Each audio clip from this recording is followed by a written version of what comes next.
परमेश्वराच्या सामर्थ्य आणि गौरवशाली नावात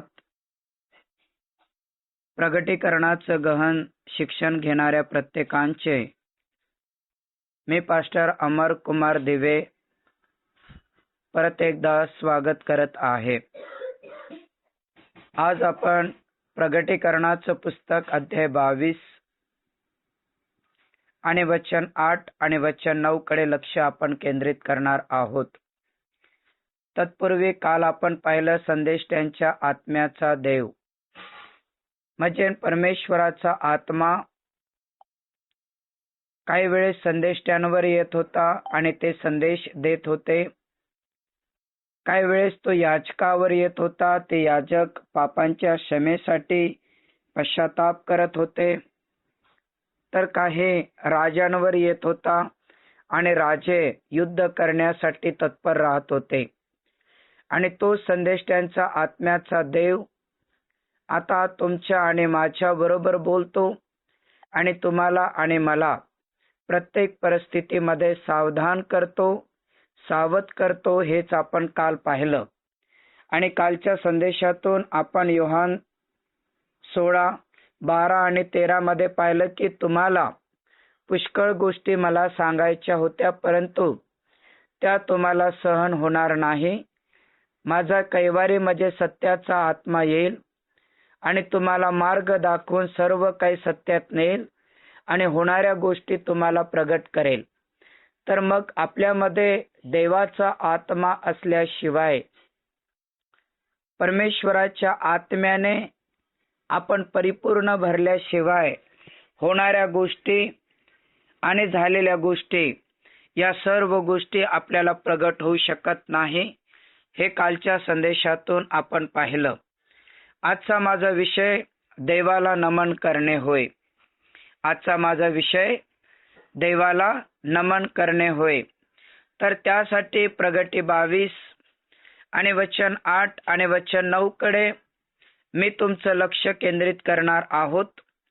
आणि त्यामध्ये असं लिहिलं, हे ऐकणारा व पाहणारा मी योहान आहे. जेव्हा मी ऐकले व पाहिले तेव्हा हे मला दाखवणाऱ्या देवदूताला नमन करण्यासाठी मी त्याच्या पाया पडलो. परंतु तो मला म्हणाला, असे करू नकोस. मी तुझ्या सोबतीचा, तुझे बंधू संदेष्टे व या पुस्तकातील वचने पाळणारे लोक यांच्या सोबतीचा दास आहे. नमन मात्रम तू देवाला कर.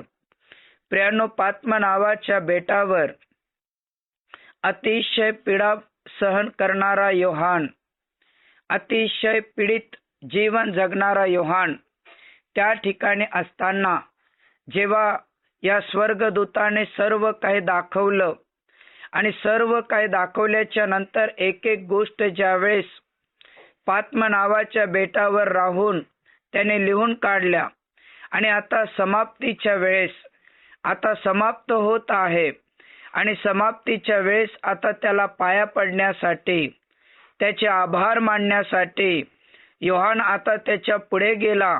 आणि त्यावेळेस तो स्वर्गदूत म्हणतो की मला नमन करू नकोस, माझ्या पाया पडू नकोस, कारण देवाचं वचन ऐकणारे, देवाच्या सानिध्यात राहणारे अशा प्रत्येकांचा मी दास आहे. मी संदेष्ट्यांचा एक दास आहे. नमन मात्रम तू देवाला कर, पाया मात्रम तू देवाच्या पड, मला तू नमन करू नकोस. तर या ठिकाणी जो स्वर्गदूत आहे, ज्याला परमेश्वराने हे संपूर्ण होणाऱ्या गोष्टीचं प्रगटीकरण लिहिण्यासाठी पाठवलं आणि पात्मा नावाच्या बेटावर मरण आणि जीवनाच्या मध्ये पीडा भोगत असणाऱ्या योहानाला जेव्हा हे प्रगटीकरण झालं तेव्हा त्याने एक एक गोष्ट अतिशय काळजीपूर्वक लिहिल्या. कारण प्रगटीकरण हे होणाऱ्या गोष्टी आहेत. होणाऱ्या गोष्टी तो एक एक लिहित असताना आता हे प्रगटीकरण समाप्त होत आहे, समाप्त झालेलं आहे. आणि म्हणून आता तो पाया पडण्यासाठी, त्याचे आभार मानण्यासाठी, त्याचा धन्यवाद करण्यासाठी तो पुढे आला आणि त्यावेळेस मात्र स्वर्गदूत म्हणतो, माझ्या तू पाया पडू नकोस, मला तू नमन करू नकोस, तर असे करू नकोस. मी तुझ्या सोबतीचा, तुझे बंधू संदेष्टे आणि या पुस्तकातील वचने पाळणारे लोक या सोबतीचा दास आहे. नमन मात्र तू देवाला कर. तर मग हा स्वर्गदूत कोणाचा दास आहे, कोणाचा सेवक आहे? तर जे लोक परमेश्वराचं वचनाप्रमाणे जीवन जगतात अशा प्रत्येकांच्या सोबतीचा दास आहे. देवाचं वचन ऐकून त्याप्रमाणे जीवन जगतात त्यांचा मी सोबतीचा दास आहे. नमन मात्रम तू देवालाच कर, नमन मात्रम तू देवालाच कर.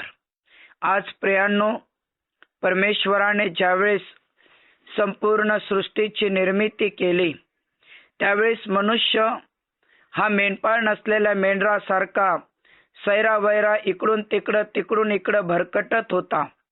त्यावेळेस देवाने मोशेला हाक मारली आणि मोशे 40 दिवस 40 रात्र पर्वतावर राहिला आणि तिथे देवाने 10 आज्ञा दिल्या.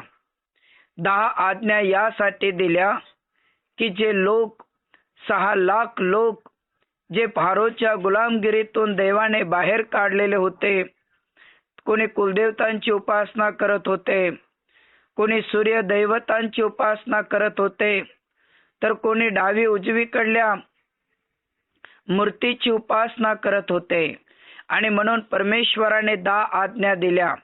आणि निर्गम 20 आणि 1 ते 3 मध्ये जर तुम्ही पाहाल तर त्या ठिकाणी असं लिहिलेलं आहे की माझ्याखेरीज तुला वेगळे देव नसावे. आकाशाखाली, पृथ्वीवर, समुद्राखाली आणि जलावर कशाचीही तू प्रतिमा करू नकोस, त्याला दंडवत घालू नकोस, त्याच्या पाया पडू नकोस, त्याला नमन करू नकोस, त्याची पूजा करू नकोस. जो कोणी एखाद्या मूर्तीची पूजा करेल, आई आणि वडिलांच्या अन्यायाबद्दल मी मुलांना 3 ते 4 पिढ्यापर्यंत शासन करेल. तर त्या ठिकाणी देवाने स्पष्ट रीतीने सांगितलं की आकाशाखाली कशाची प्रतिमा करू नका, समुद्रावर कशाची प्रतिमा करू नका आणि पृथ्वीवर कशाची प्रतिमा करू नका. त्याला तुम्ही दंडवत घालू नका, त्याची तुम्ही उपासना करू नका, त्याची तुम्ही आराधना करू नका. कारण मी ईर्ष्यावान परमेश्वर आहे, मी जलनशी ठेवणारा परमेश्वर आहे.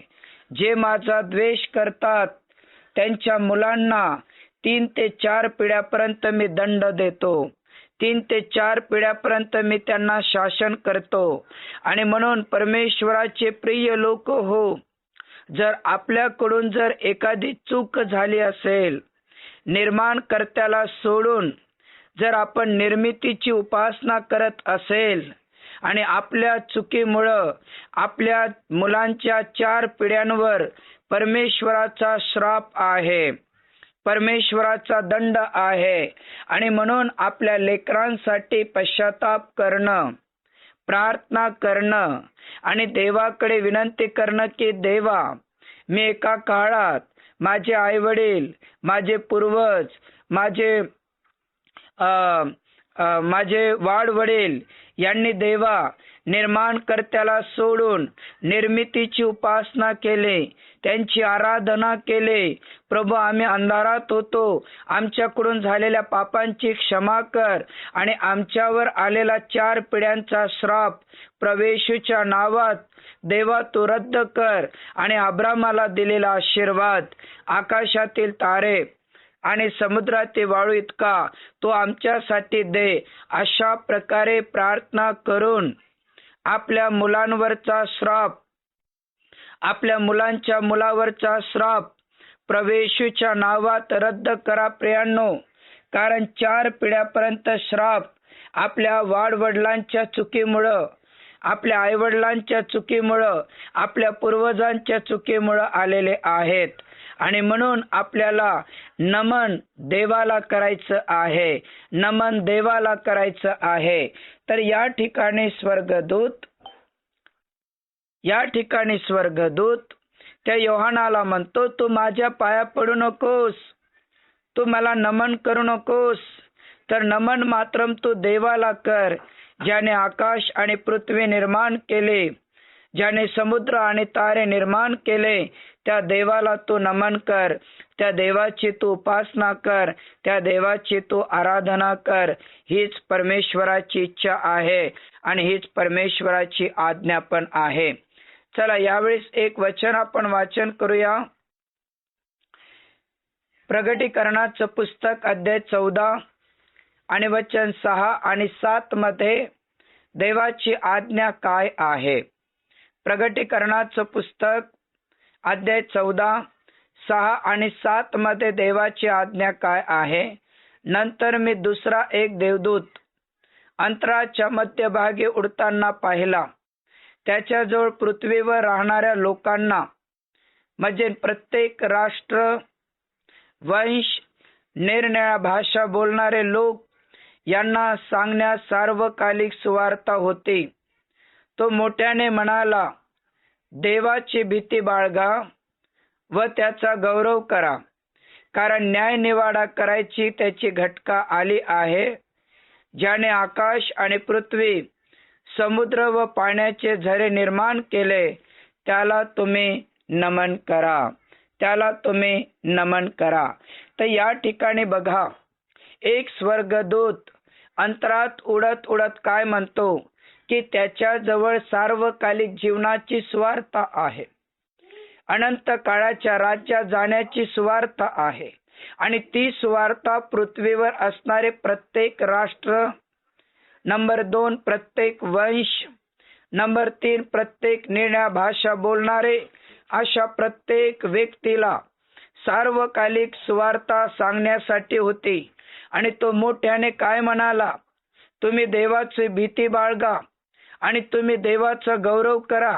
आणि ज्या देवाने आकाश आणि पृथ्वी निर्माण केले, पाण्याचे झरे निर्माण केले, जो प्रत्येकाचा न्याय करणार आहे, त्याच जिवंत देवाला तुम्ही नमन करा, त्याच पवित्र देवाला तुम्ही नमन करा, त्याच परमेश्वराची तुम्ही आराधना करा. मग आज तुम्ही आणि मी आकाश आणि पृथ्वीच्या निर्माणकर्त्या परमेश्वराचे नमन करतो का? नतमस्तक होतो का? लीन नम्र होऊन त्या परमेश्वराच्या पुढे झुकून आपण प्रार्थना करतो का? कारण सार्वकालिक जीवनाची सुवार्ता हीच आहे की देवाचं भय बाळगणं, त्याचा गौरव करणं, आणि जो न्याय निवाडा करणारा परमेश्वर आहे, केवळ त्यालाच नमन करणं, केवळ त्याचीच उपासना करणं. आज कितीतरी ख्रिस्ती लोक त्यांच्या लग्नात आम्ही पाहतो, उपहार देतात, त्यांना नमन करतात. कधी त्या कपाळाला लाल टिक्का लावतात, त्याला नमन करतात. तर कधी हळदीचा कार्यक्रम खेळतात, त्याला नमन करतात. तर कधी सुपारी फोडतात, त्याला नमन करतात. प्रियांनो, पवित्र शास्त्रामध्ये या गोष्टीला कुठेही थारा नाही. टिकला लावणं, उपहार देणं, हात जोडणं, किंवा सुपारी फोडणं, किंवा लोकांना गोळा करणं, ते पान त्याला चारणं आणि हळद लावणं, या सगळ्या गोष्टी टोटल देवाच्या वचनाच्या विरोधामध्ये आहेत. समाज या गोष्टी करतात, म्हणून तुम्ही करत असाल तर चुकीचं आहे. कितीतरी ख्रिस्ती लग्नामध्ये डीजे वरती, चित्रपटाच्या गाण्यावरती नाच गाणं होत आहे, एकमेकाला हळद लावणं होत आहे, डोक्यावरती कुरुडी पापडी फोडणं होत आहे. Total wrong. ही संपूर्ण मूर्ती पूजा आहे. असली कर्मे करणाऱ्यांना स्वर्गाच्या राज्यात प्रवेश नाही. असले कृत्य करणाऱ्यांच्या घरात कुठल्याही प्रकारचे दैवी आशीर्वाद थांबत नाही, कारण देव एक आत्मा आहे, योहान 4:24. आणि त्याची उपासना आत्म्याने आणि खरेपणानं करणं एवढंच आहे. एदेन बागेत आदामाची देवाने जेव्हा निर्मिती केली तेव्हा देवाने लग्नात कोणता डीजे लावला नाही, कोणते हळद लावलेलं नाही, कोणतं उपकरण दिलं नाही, कोणती टिकली लावली नाही, तर देवाने एवढाच आशीर्वाद दिला की तुम्ही फलद्रूप व्हा, तुम्ही बहुगुणित व्हा, तुम्ही पृथ्वीला व्यापून टाका आणि ती सत्ते खाली आणा. आकाशातील पाखरं, समुद्रातील मासे आणि पृथ्वीवरचे संपूर्ण प्राणी यावर तुम्ही सत्ता गाजवा. एवढाच मोठा आशीर्वाद दिला, दुसरं तिथं काहीच केलेलं नाही. मग आज तुम्ही आणि मी त्या जिवंत देवाचे लेकरं नाहीत का? नरक एक यातनेचं ठिकाण आहे. एकदा का मनुष्य त्या ठिकाणी गेला की त्याला परत वापस येता येत नाही. आणि रीतिरिवाज हे माणसाने बनवलेले आहेत, रीतिरिवाज हे माणसाकडून आलेले आहेत. आणि म्हणून कुणीही अशा प्रकारे कोणत्या गोष्टीला नमन करू नका, कारण जो व्यक्ती नमन करतो तो देवाला नव्हे तर सैतानाला नमन करतो. कारण सैतानाची इच्छा हीच आहे की प्रत्येक माणसाने मला नमन करावं. त्यासाठी एक वचन बघा, मत्तयकृत शुभवर्तमान अध्याय 4 8 ते 11 वचन काय सांगते बघा. मत्तय 4 8 ते 11. पुढे सैतानाने त्याला एका अतिशय उंच डोंगरावर नेऊन त्याला जगातील सर्व राज्य व त्याचे वैभव दाखवले आणि त्याला म्हटले, तू पाया पडून मला नमन करशील तर मी सर्व काही तुला देईल.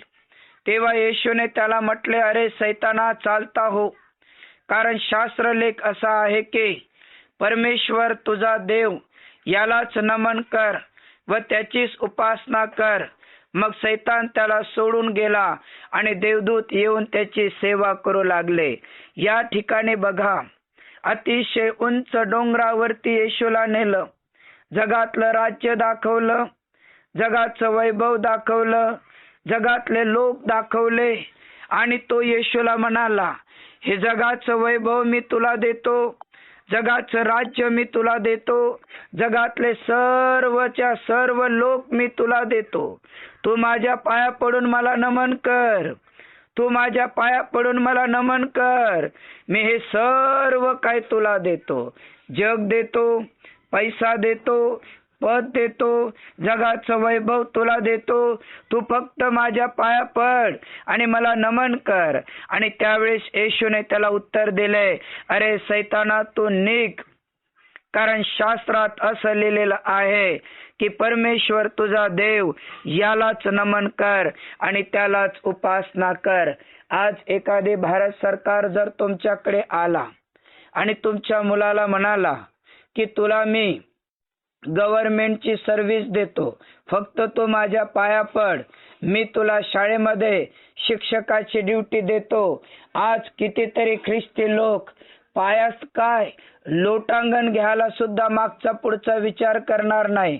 अरे लोटांगणच काय, तर त्याच्या पाय धुवून त्याचं तीर्थ प्यायचं सुद्धा मागचा पुढचा विचार करणार नाही. का तर भारत सरकार नरेंद्र मोदी माझ्या घरी आला आणि म्हणाला की तुझ्या पोराला मी शाळेवरती ड्युटी देतो, त्याला इंजिनिअरिंग बनवतो, त्याला वकील बनवतो आणि आमचं दारिद्र्य, आमची सगळ्या प्रकारची गरिबी दूर होणार आहे असं म्हणून लोटांगण घेतील आणि त्याच्या पाया पण पडतील. पडतील का नाही पडतील? माझा प्रश्न आहे तुम्हाला. अरे हो की नाही? बिलकुल रिअल आहे. 100% पडतील. अरे एवढं सोडून द्या, तुमच्याकडे एखादी मुलगी लग्नाची आहे आणि मी जर एखादी मुलगा पाठवला गव्हर्नमेंट सर्वंट आणि त्याने जर मुलीला पसंत केलं आणि तो जर म्हटला की मुलीसोबत मी लग्न करतो, परंतु मी ज्या धर्मात आहे त्या रीतीप्रमाणे मला लग्न करायचं आहे, आनंदाने आई वडील तयार होतील, आनंदाने मुलगी तयार होईल. का? कारण गव्हर्नमेंट सर्व्हिस वाला मुलगा आहे, अफाट पैसा, माझी मुलगी कार मध्ये फिरेल, माझी मुलगी बंगल्यात राहील असं म्हणून झुकणारे आजही कितीतरी ख्रिस्ती विश्वासी लोक सार्वकालिक नरकाच्या वाटेवरती आहे. एक दिखावा आहे प्रार्थनेला बसण्याचा, एक दिखावा आहे. धन्यवाद धन्यवाद धन्यवाद धन्यवाद देवाचा स्तुती करण्याचा. प्रियांनो, मुळापासून जिवंत देवाकडे वळायचं असेल ना तर मुळापासून वळा. जिवंत देवाचा स्वीकार करायचा असेल तर मुळापासून करा. त्या सैतानाने येशूला अतिशय उंच डोंगरावर नेलं. संपूर्ण जग त्याला दाखवलं. जगाचं राज्य, जगाचं वैभव आणि संपूर्ण जग मी तुला देतो. तुला मी जगाचा राजा बनवतो. तू फक्त माझ्या पाया पड आणि सर्व काही मी तुला देतो. आणि त्यावेळेस येशूने उत्तर काय दिलं?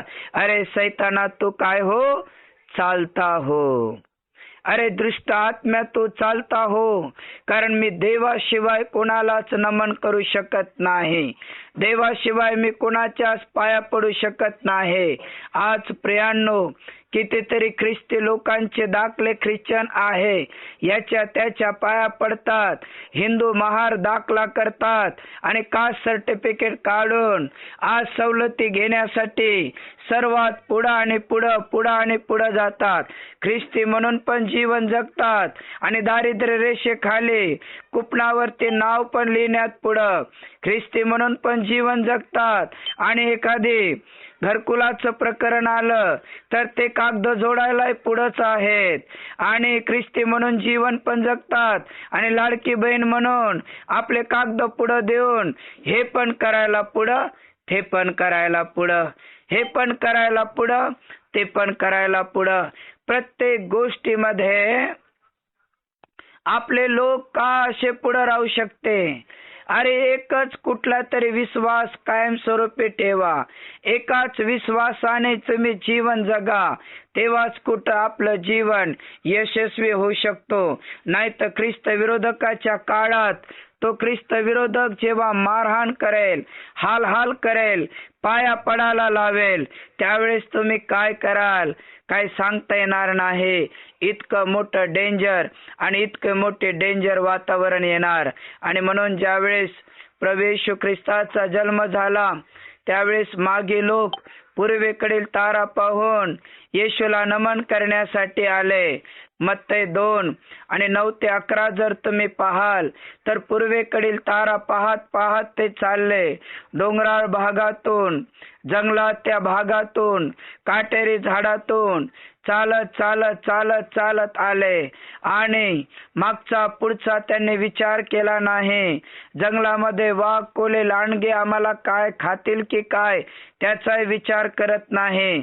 चालत आले आणि जिथं पूर्वेकडील तारा थांबला तिथे जाऊन पाहतात तर त्यांनी प्रभू येशूला पाहिलं.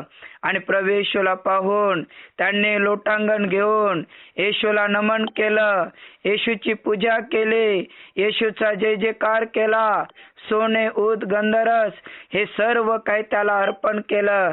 आणि रात्री स्वप्नात स्वर्गदूताने सांगितलं की तुम्ही दुसऱ्या मार्गाने जा. आणि ते दुसऱ्या मार्गाने गेले. ज्ञानी लोक प्रियांनो देवाला नमन करताना दिसत आहे. स्वर्गदूत प्रियांनो देवाला नमन करताना दिसत आहे. स्वतः प्रभू येशू ख्रिस्त देवाला नमन करताना दिसत आहे. मग तुम्ही आणि मी त्याच देवाचे लेकरं नाही का? तुम्ही आणि मी त्याच पवित्र देवाचे लेकरं नाही का? कारण स्वतः येशू त्या सैतानाला उत्तर देतो की मी देवाला नमन करणार. अरे सैताना, तू चालता हो, मी देवालाच नमन करणार. तो स्वर्गदूत म्हणतो त्या योहानाला, अरे नमन मला करू नकोस, तर नमन ज्या देवाने आकाश आणि पृथ्वी निर्माण केले, ज्या देवाने समुद्र आणि तारे निर्माण केले. ओ प्रगटीत 14:9 ते 6 ते 6, 7, 8 आपण बघतो की त्याने सुद्धा, त्या स्वर्गदूताने सुद्धा परमेश्वरालाच नमन केले. हे ज्ञानी लोक, इतिहास घडवणारे लोक, मोठमोठाले ज्ञानाने भरलेले लोक यांनी सुद्धा नमन देवालाच केलेलं आहे. मग आज तुम्ही आणि मी कोणाला नमन करत आहोत?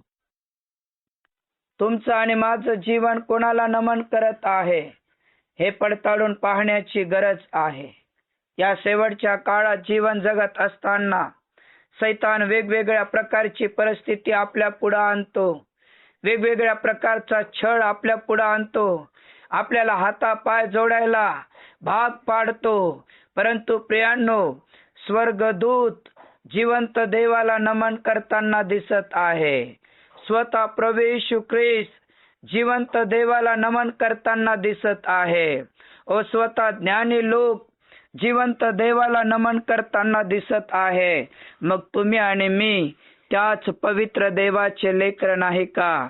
ज्या देवाने आकाश, पृथ्वी, समुद्र, तारे, पाण्याचे झरा निर्माण केला, जो प्रत्येकाचा न्याय निवाडा करणारा पवित्र देव आहे, त्यालाच नमन करणं अतिशय महत्वाचं आहे.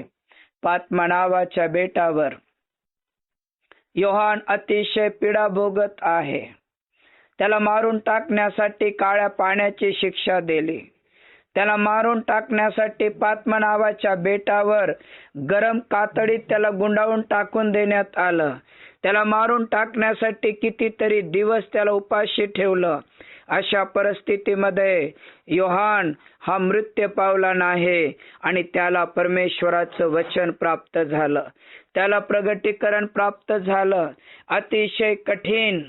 अतिशय कठीण परिस्थितीत त्याला प्रगटीकरण प्रियानो प्राप्त झालं. कारण प्रगटीकरणाचं गहन शिक्षण घेणारे प्रत्येक लोक एक महत्वाची गोष्ट तुम्ही ऐका, की ज्या पात्मा नावाच्या बेटावर अतिशय दुःख, अतिशय कष्ट, अतिशय पीडा, अतिशय वेदना सहन करून करून करून करून त्याला प्रगटीकरण प्राप्त झालं. आज तुम्हाला शिक्षण देत असताना वारंवार वेगवेगळ्या प्रकारची परीक्षा, वेगवेगळ्या प्रकारचे संकट, वेगवेगळ्या प्रकारची मानसिक ताणतणाव वेड करण्याचा प्रयत्न सुद्धा माझ्यावरती झालेला आहे. इतक्या प्रकारचं मानसिक ताणतणाव, डिप्रेशन मध्ये गेलो. अशाही कंडिशन मध्ये प्रगटीकरण तुम्हाला शिकवत आहो. प्रियांनो, तुम्ही प्रगटीकरण शिक्षण घेणारे तुमच्या जीवनामध्ये असेच वादळ, असेच तुफान, असे संकट येतील. कारण प्रगटीकरण सोपं नाही. कारण योहानाला कठीण परिस्थितीत झालेलं आहे आणि तुमच्या आणि माझ्या जीवनात अशाच प्रकारच्या कठीण परिस्थिती येईल. त्यावेळेस आपल्याला प्रत्येक परिस्थितीवरती विजय मिळवण्याची गरज आहे. कारण विजय मिळवल्याशिवाय आपण स्वर्गाच्या राज्यात जाऊ शकत नाही. आणि म्हणून तो योहान नमन करण्यासाठी पुढे सरकावला. तो योहान त्या स्वर्गदूताच्या पाया पडण्यासाठी पुढे सरकावला आणि त्यावेळेस तो म्हटला की नमन देवाला कर. मी तर देवाचं वचन ऐकणारे, वचनाप्रमाणे जीवन जगणारे अशा लोकांचा सोबतीचा दास आहे. जे वचनाप्रमाणे आचरण करणारे. तुम्ही वाचा ना प्रियानो, प्रगटी 22:8 आणि 9 वचन वाचा. मी तर देवाचं वचन पाळणारे, वचनाप्रमाणे आचरण करणारे अशा प्रत्येकांचा मी दास आहे. नमन देवाला कर, नमन देवाला कर. प्रियांनो, या दिवसात नमन करण्यासाठी गुडघे टेकणं, हात उंच करणं, नतमस्तक होणं किंवा डोकं जमिनीवर टेकवणं, रडून आक्रोश करून परमेश्वराकडे प्रार्थना करणं आपल्यासाठी फार महत्वाचं आहे. आज मनुष्य आळशी होत आहे. मतलबासाठी प्रार्थना, पोपटपंची प्रार्थना, या सगळ्या गोष्टी तुमच्या जीवनातून दूर करा आणि प्रार्थना करताना शरीर हालेल. एक एक शब्द मुखातून, अंतकरणाच्या देठातून बाहेर निघेल अशा प्रकारे तुम्ही प्रार्थना करा. कारण प्रभू येशू ख्रिस्ताचं येणं जवळ आहे. त्याच्या 4 भविष्यवाण्यापैकी 3 भविष्यवाण्या पूर्ण झाल्या. येशूच्या जन्माची पूर्ण झाली, येशूच्या मृत्यूची पूर्ण झाली, येशूच्या 3ऱ्या उठण्याची पूर्ण झाली. आता आहे प्रभू येशू ख्रिस्ताच्या गुप्त आगमनाची. आणि पहा, तो लवकर येतो आणि प्रत्येकाला ज्याच्या त्याच्या कृत्याप्रमाणे प्रतिफळ देतो. आणि म्हणून प्रगटी 4:1 प्रमाणे प्रवेशच्या गुप्त आगमनात स्वर्गाच्या राज्यात उचलल्या जा प्रियांनो. कारण बायबल आम्हाला लूक 17वा अध्याय आम्हाला हे शिकवते की दोघे बाजीवरती झोपलेले आहेत, एक उचलल्या जाईल एक नाही. दोघे रानामध्ये काम करत आहेत, एक उचलल्या जाईल एक नाही. दोघी जणे दळण दळत आहे, एक उचलल्या जाईल एक नव्हे. तर प्रियांनो, जे उचलल्या जाणार आहेत ते सुरक्षित आहेत आणि जे उचलल्या जाणार नाहीत ते फार मोठ्या संकटात आहे. आणि म्हणून देवाच्या राज्यात उचलल्या जाण्यासाठी आपल्या मनाची तयारी करणं आपल्यासाठी फार महत्वाचं आहे. कारण परमेश्वर जिवंत देव, तुमच्यावर आणि माझ्यावर प्रेम करणारा, तुमची आणि माझी काळजी घेणारा, तुमच्या आणि माझ्या प्रत्येक परिस्थितीमध्ये उभा राहणारा परमेश्वर आहे. नमन देवाला करा, नमन जिवंत देवाला करा, प्रार्थनापूर्वक नमन करा आणि प्रवेशच्या गुप्त आगमनात परमेश्वराच्या राज्यात जाण्यासाठी तुमच्या मनाची तयारी तुम्ही करा. कारण हे प्रगटीकरण आहे प्रियांनो. स्वर्गदूत जिवंत देवाला नमन करत आहे, मागे लोक जिवंत देवाला नमन करत आहे, स्वतः प्रभू येशू ख्रिस्त जिवंत देवाला नमन करत आहे. आणि तोच देव म्हणतो की नमन, ज्या देवाने आकाश आणि पृथ्वी निर्माण केले त्यालाच तुम्ही नमन करा, त्याचीच तुम्ही उपासना करा. जर का मनुष्य निर्माणकर्त्याला सोडून जर एखाद्या निर्मितीची उपासना करत असेल, त्याची भक्ती करत असेल, तर आई वडिलांच्या अन्यायाबद्दल देव 3 ते 4 पिढ्यापर्यंत त्यांना शासन करणार आहे. चला आपले नेत्र बंद करूया. परमेश्वराच्या हातात आपलं जीवन आपण समर्पण करूया आणि देवाला म्हणूया की प्रभू, या रात्री जर तुझं येणं झालं तर माझी आठवण कर. या रात्री जर तुझं येणं झालं तर माझी आठवण कर. लीन आणि नम्र बनून आपण परमेश्वराला शरण जाऊया. जिवंत देवाच्या हातात आपलं जीवन आपण समर्पण करूया. धन्यवाद आमच्या स्वर्गातील पित्या, धन्यवाद आमच्या स्वर्गातील राजा. स्वर्गदूत प्रभू तुला नमन करताना दिसत आहे. स्वतः येशू प्रभू तुला नमन करताना दिसत आहे. मागे लोक प्रभू तुला नमन करताना आम्हाला दिसत आहे. हे पवित्र परमेश्वरा, हे आकाश आणि पृथ्वीच्या निर्माण करत्या माझ्या देवा, आम्ही आमचं जीवन प्रभू तुझ्या हातामध्ये समर्पण करतो. येशू ख्रिस्ताच्या गौरवी नावात, येशू ख्रिस्ताच्या सामर्थ्य नावात तुझे प्रिय लेकर प्रभू मी तुझ्या हातात समर्पण करतो. कळत न कळत, जाणून बुजून त्यांच्याकडून झालेल्या चुकांची, अपराधांची, गुणांची परमेश्वर बाप्पा तू त्यांना क्षमा कर. तू त्यांच्यावर तुझ्या निष्कलंक आणि बहुमूल्य रक्ताने प्रभू तू देवाप्पा धुवून शुद्ध आणि पवित्र कर. त्यांचा परिवार, त्यांचं कुटुंब, त्यांचं घर प्रवेशच्या नावात आशीर्वादित कर. सामर्थ्याने भर, कृपेने भर, दयेने भर परमेश्वरा. सर्व अडकळण आणणारी सैतानी साम्राज्य, दुष्टात्म्याचे हरेक प्लान, अंधकाराची हरेक ताकद प्रवेशच्या नावात आम्ही दूर करतो. आम्ही आमची मनस्थिती प्रभू केवळ तुझ्या आणि तुझ्या हातात समर्पण करतो. देवा, युट्यूबच्या माध्यमातून, गुगल मीटच्या माध्यमातून, व्हॉट्सअपच्या माध्यमातून तुझं वचन देवापा ऐकणारे तुझे प्रिय लेकर यांना मी तुझ्या हातात समर्पण करतो. दया कर, कृपा कर, अनुग्रह कर, आशीर्वादित कर आणि तुझ्या नावाची महिमा आमच्या जीवनाद्वारे पूर्ण कर. हे प्रभू, आमचं हिंदुस्थान, महाराष्ट्र, विदर्भ सर्व काही परमेश्वरा मी देवा तुझ्या हातात समर्पण करतो. प्रत्येक व्यक्तीला प्रभू जे स्वर्गात राज्य आहे तेच राज्य पृथ्वीवर येण्यासाठी प्रत्येकाला सहाय्य कर, प्रत्येकाला मदत कर. आमचं देवाप्पा हे बायबल अभ्यास तू अधिक आणि अधिक आशीर्वादित कर, अधिक आणि अधिक आशीर्वादाने भर. आणि परमेश्वरा, तुझ्या नावाचा गौरव, तुझ्या नावाची प्रशंसा आमच्या जीवनाद्वारे पूर्ण कर, कारण तू चांगला देव आहे आणि तुझी दया चांगली आहे. प्रार्थना ऐकलीस, तुला धन्यवाद देतो. येशूच्या नावात मागतो, आमेन.